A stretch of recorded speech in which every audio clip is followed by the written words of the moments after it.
Será que ainda é possível encontrar o amor de verdade depois de uma sequência de frustrações? Hoje, nós estamos aqui para provar que sim. Nós enfrentamos o medo da rejeição e feridas de relacionamentos passados, que por muito tempo pareciam incuráveis. Mas nós superamos os momentos mais difíceis das nossas histórias para construir algo que hoje é sólido, saudável e real. E se você quer saber qual foi o segredo dessa virada na nossa vida, fique com a gente. Eu sou o Saulo. Eu sou a Jéssica, seja bem-vindo.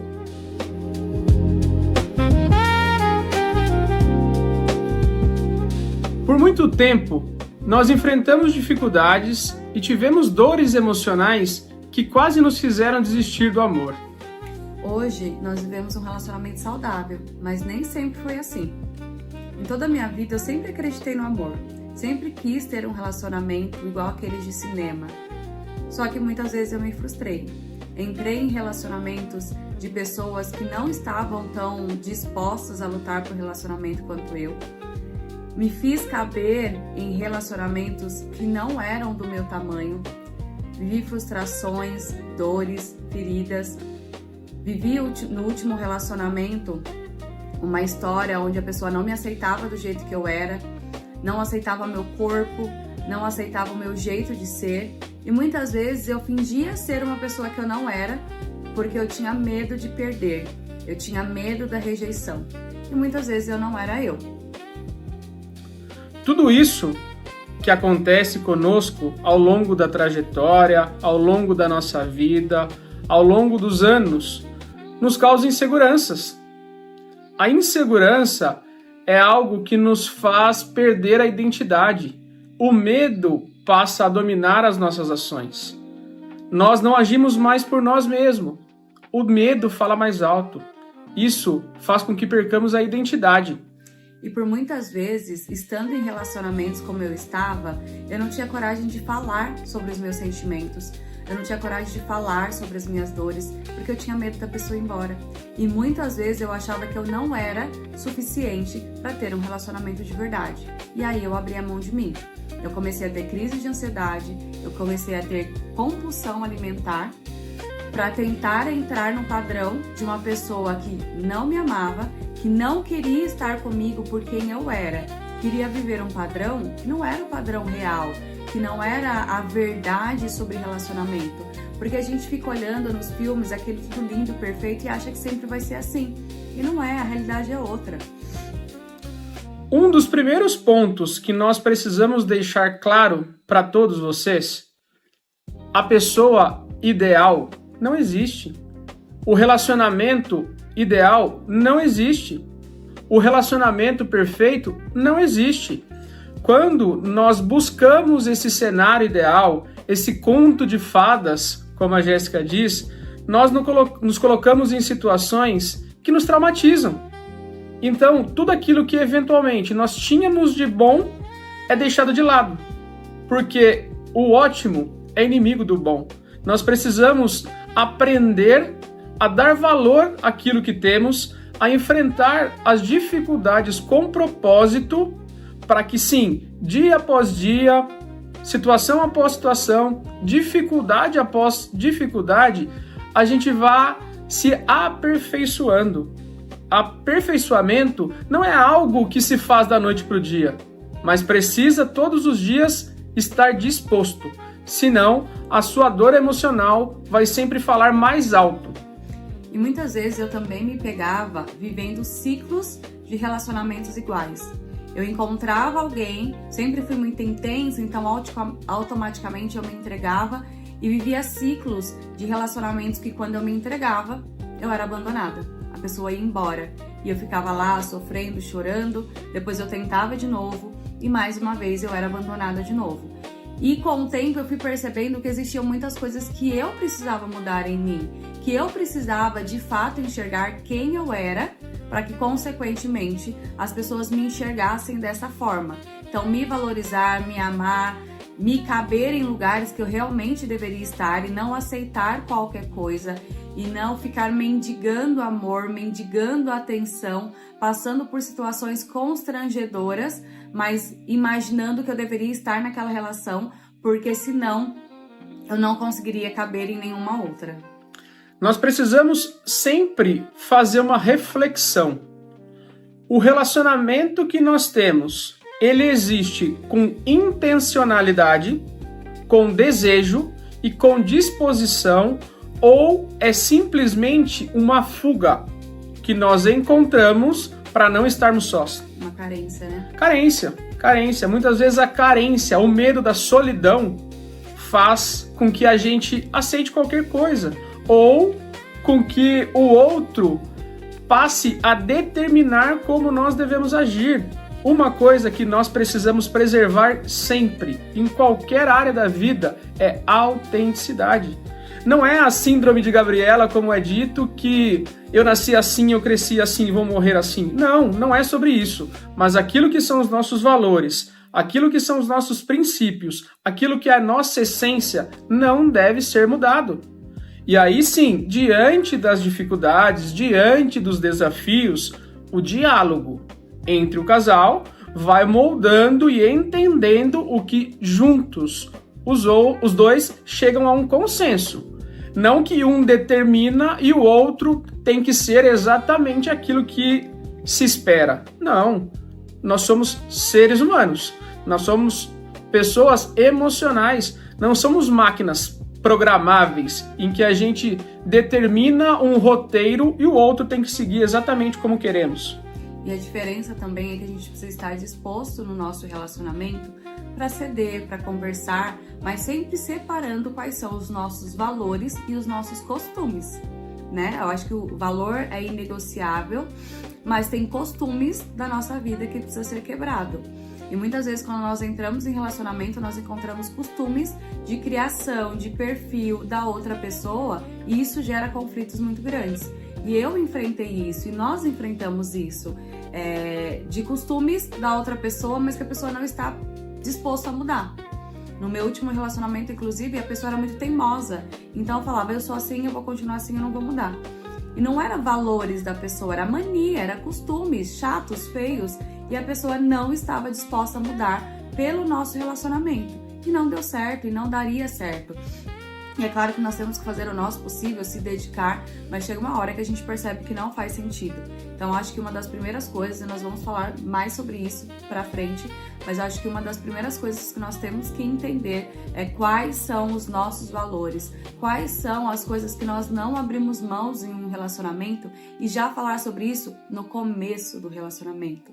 Já falar como é pra você a traição, se você quer ou não ter filhos, falar sobre a vida financeira, se o casal vai estar disposto a um ficar em casa e o outro sair pra rua. São vários valores, várias informações importantes que precisam acontecer no começo do relacionamento para que fique combinado, para que vocês se conheçam e para que vocês se entendam melhor. É preciso entender prioritariamente que se nós formos estar em um relacionamento para tomar as decisões sozinhos, não entre no relacionamento. Não faz sentido algum dividir o mesmo teto, a mesma cama e não dividir as decisões. As decisões no relacionamento, desde a mais simples à mais complexa, precisam ser decisões conjuntas. Precisa ser algo consensual entre os dois. E até continuando aqui, a Jéssica falou um pouquinho sobre as dores dela e eu gostaria de falar também sobre as minhas. Embora seja homem, homens também têm dores emocionais. Não é problema nenhum nós nos sentirmos vulneráveis, frágeis e com dificuldade em algumas situações. Mas os padrões da sociedade, mas muitas vezes aquilo que nós aprendemos desde que homem não chora. Por que não chora? Qual é a diretriz, a regra que homem não pode ter sentimento, não pode ter emoção? Então, durante a minha trajetória, eu também enfrentei diversas dificuldades. Eu tive vários relacionamentos. Inclusive, confidencializo aqui para vocês que eu saía de um relacionamento e entrava em outro. Porque para mim, só era importante que eu tivesse alguém. Mesmo que esse alguém não tivesse nada a ver comigo. E não é falar sobre as pessoas perfeitas que eu idealizava. é falar sobre valores, sobre princípios. Muitas vezes nós entramos num relacionamento sem querer, mas por uma carência emocional tremenda, algo que excede inclusive aquilo que é valoroso para nós. E eu repeti essa falha de querer caber em qualquer lugar por muitos anos. Foram muitas as situações. E passei a entender também que eu tirava de mim mesmo a oportunidade de construir algo sólido, com uma escolha mais sólida e mais robusto, e tirava do outro também. Nós não devemos estar em um relacionamento simplesmente por estar.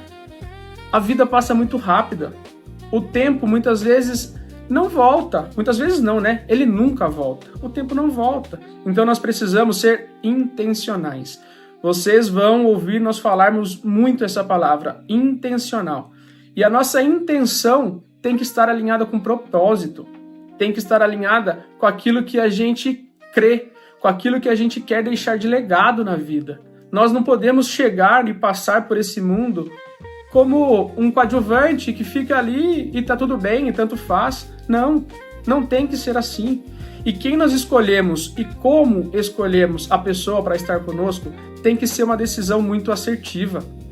Muito assertiva. Então, como eu disse, e falando de dores ainda, a forma com que eu fui educado, a forma na minha família extremamente tradicional, religiosa, me fez também entender que eu não podia errar. O Saulo não pode errar. Não pode errar na vida profissional, não pode errar principalmente na vida sentimental, principalmente nos relacionamentos. Então, quando eu tinha qualquer dificuldade, eu me sentia invalidado, eu me sentia incapaz, eu me sentia insuficiente, eu sentia que eu estava decepcionando a mim mesmo, decepcionando ao outro, decepcionando os meus pais, que sempre foi algo que pesou para mim. O que meus pais pensam, o que meus pais vão sentir, o que os meus pais acham disso que eu estou vivendo, disso que eu estou enfrentando. Então, foi muito difícil. E quando eu e Jéssica nos conhecemos, eu preciso confessar para vocês que grande parte dessas feridas, dessas dores, não tinham sido curadas. Eu tinha recentemente saído de um relacionamento de mais de 10 anos.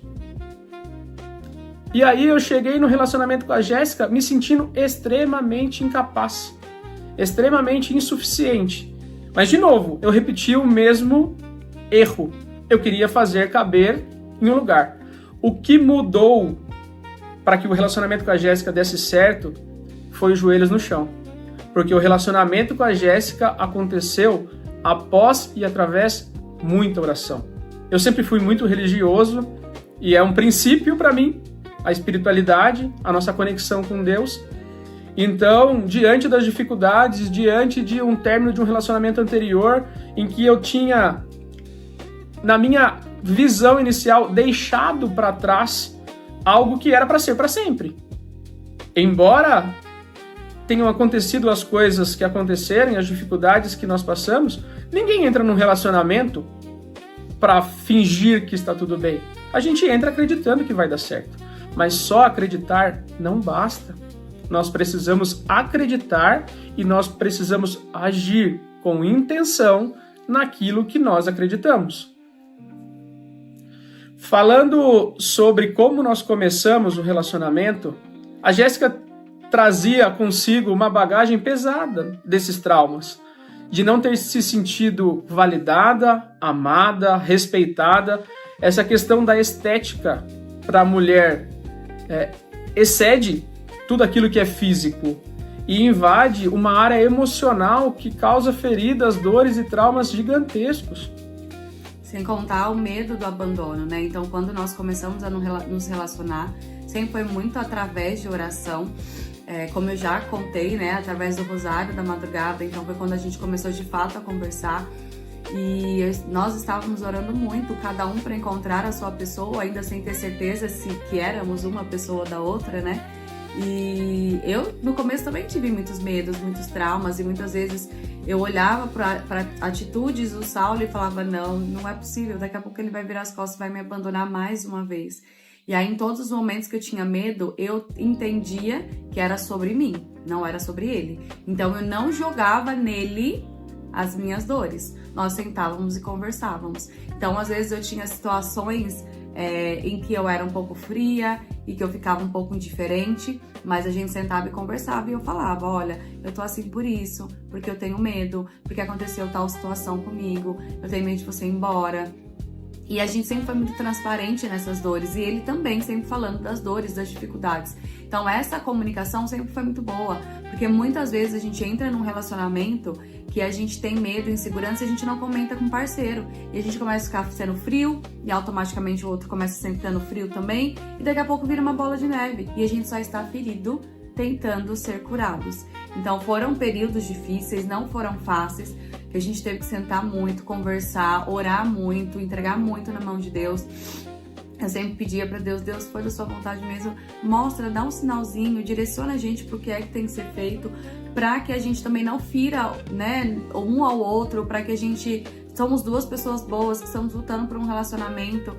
Eu não quero feri-lo, eu sei que ele também não quer me ferir, e a gente quer fazer aquilo que for da sua vontade. E Deus foi guiando, Deus foi abençoando. A gente sempre gosta de falar, a gente não é perfeito, nosso relacionamento não é perfeito. A gente também tem dificuldades, a gente também tem conversas difíceis, mas sempre muito respeitosa, porque nós escolhemos nos respeitar.